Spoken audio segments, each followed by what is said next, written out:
কাল Amit Shah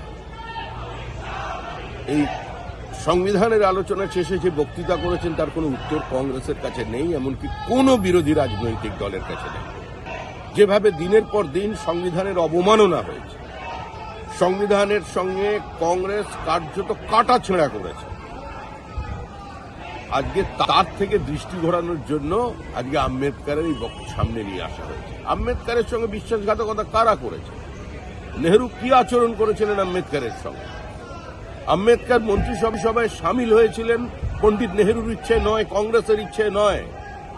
doctor B আর আম্বেদকর আর doctor Shyamaprasad মুখার্জিকে জাতীয় মন্ত্রিসভার সদস্য করা হয়েছিল মহাত্মা গান্ধীর অনুরোধে।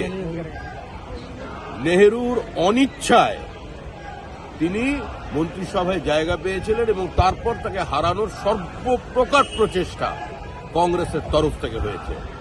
আজকের আম্বেদকরের নাম উচ্চারণ করার কোন নৈতিক কিংবা রাজনৈতিক অধিকার আজকে কংগ্রেসীদের নেই।